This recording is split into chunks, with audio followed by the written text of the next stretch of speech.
So this is the last idea within this series of the masculine feminine engine of creation that I want to express. And to me, it's more like a description of the space I'm currently seeing, which is really all about dismantling, destruction, sifting, but very much trusting.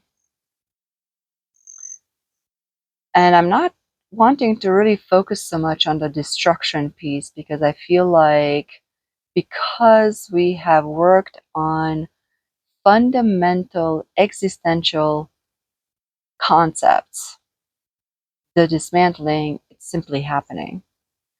What I'm observing, and I think I touched that in video number 4, is that there is a lot of grief happening. And sometimes the grief is not really logical. Sometimes it simply shows up. Sometimes we need some ridiculous events to put us into a grieving mode. But the way I see it, the grief is simply uninstallment of old programs, of our old definitions at a very biological level. So I see it as kind of, I don't want to say necessary, but I'm going to just say necessary in some situations. So with the dismantling, simply allow it, but don't focus on it. Now the sifting is really interesting because I feel with the sifting, you have some choosing. You don't have to throw everything away. You don't have to go into this nihilism of nothing matters, everything is illusion, everything needs to clear out before I move into the new, or things like that. I feel like the investments that we've made from previous ideas, previous connections, the previous buildups, the definition of those are leaving, yes. But it doesn't mean that the whole structure has to go, right? So I'm seeing a lot of ruins in my head, in my vision. But I'm also seeing that we can, if the foundations are still appropriate, we can rebuild on those foundations. Because, and that's kind of proof, right? Because if the foundation hasn't crumbled and it's standing within this transition, then I can rely on that foundation in this next cycle still. And I can rebuild and modernize, and I can bring it to new standards. And maybe I can even change the floor plan, and I can do all kinds of things. Or I can simply say, this building right here, even though it was my main building, it is now my part-time building. It is my summer home. I can come visit for very short periods of time, but I don't have to completely, further destroy on purpose that foundation and throw it away. I can do that if I want to, if I don't want to put up with that, right? If this asset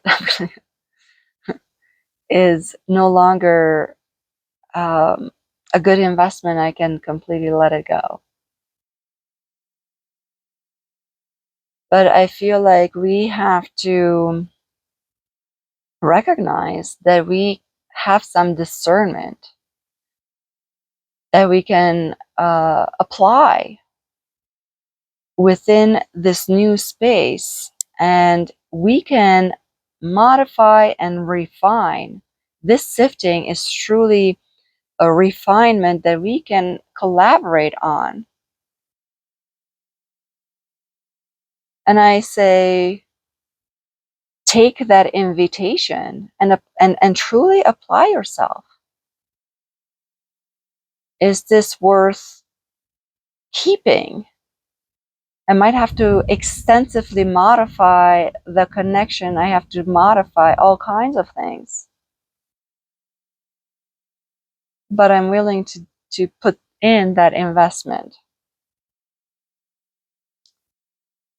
And so I don't think we need to look at our surrounding reality, our environment, and say it's and go into extremes.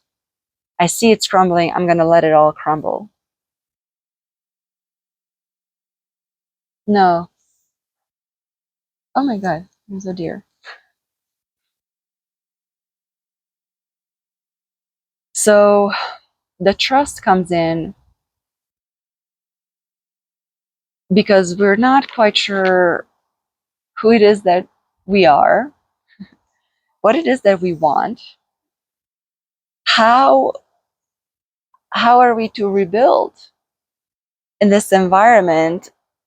And if you only see the destruction that's taking place, I get that. I get that. That's so in the forefront right now. It's very loud.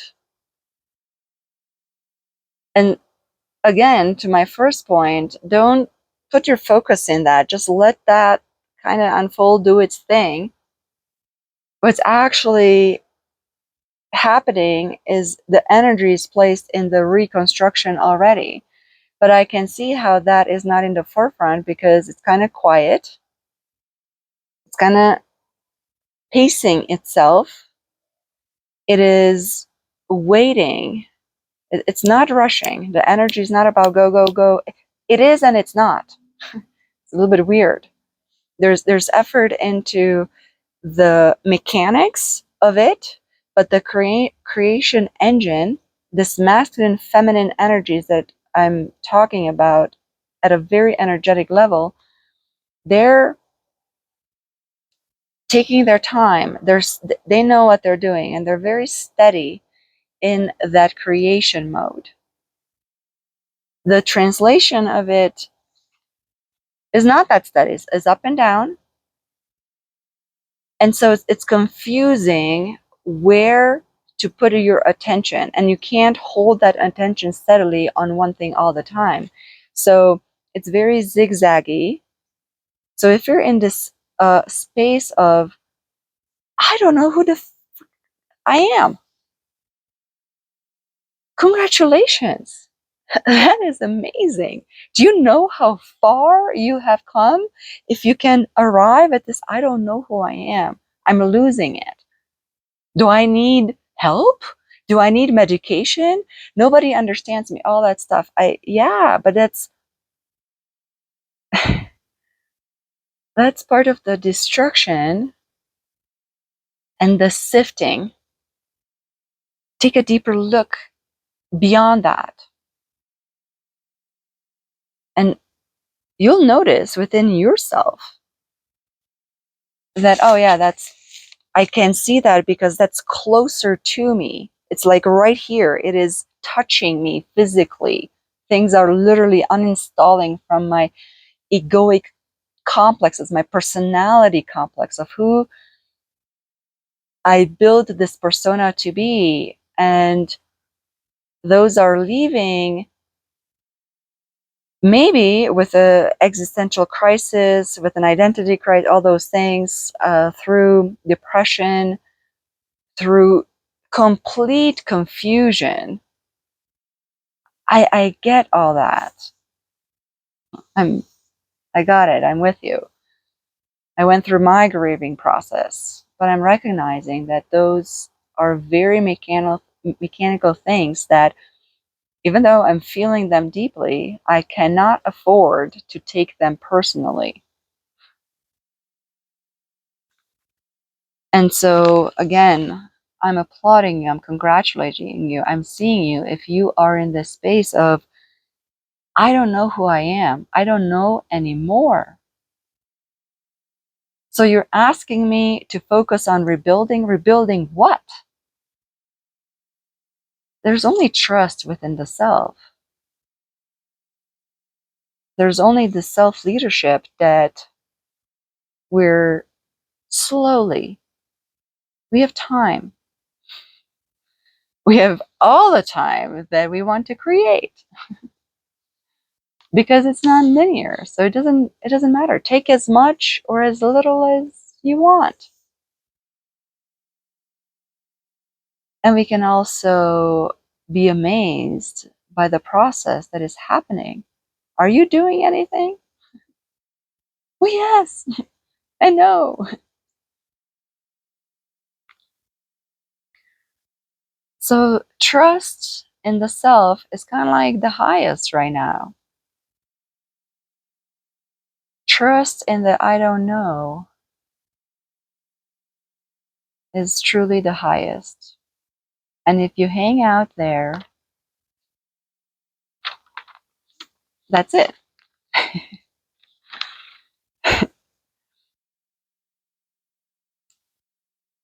So the one thing that is repeatedly coming up again through this sifting is these metrics of performance, because performance, effectiveness, um, the proving, the pleasing, this constant persona trying to fight so hard within the construct. Because it's one thing, so okay, systems and things are falling apart out there. I'm moving within the destruction. I can handle that. But when things are literally starting to deconstruct within themselves, and it's like, no, no, no. But it's also this character that we have built within that environment is literally falling apart.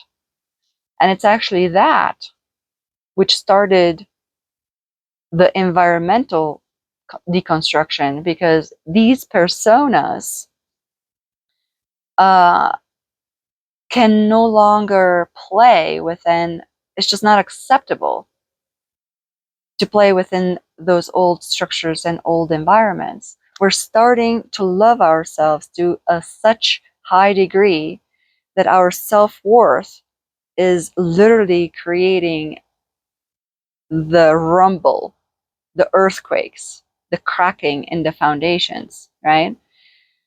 And so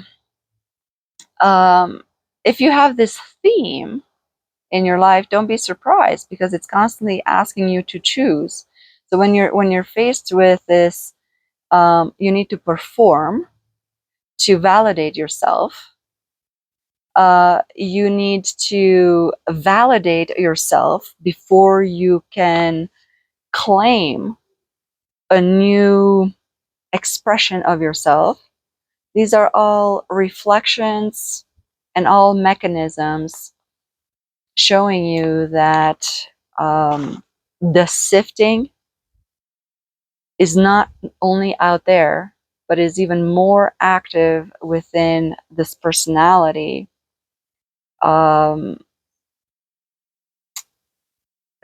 which ties in with the existence. So first and second chakra are being solar plexus as well, actually. All three lower chakras are highly active right now, because this self-worth tied in with existence, with safety, with the expression of the self, are all brought up on the pedestal. And you're being invited to sift through that. Do you accept these new terms? Do you want something more? What you're going to do? And the only vector, right, this quantity and direction, quantity meaning whatever value you place on things. How do you give that direction? And the only bearing we have is self-love. From self-love, we can then go into self-leadership and move and decide. But here's the thing, if we think that we have to make a choice, then we keep recycling old ideas. We might elevate those ideas a little bit, but we're still within the construct. So it's almost like we have to choose self-love without making a physical choice in the 3D.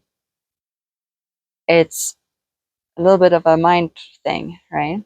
Because we're literally coming from union and we're applying these concepts energetically in 3D, in the translation.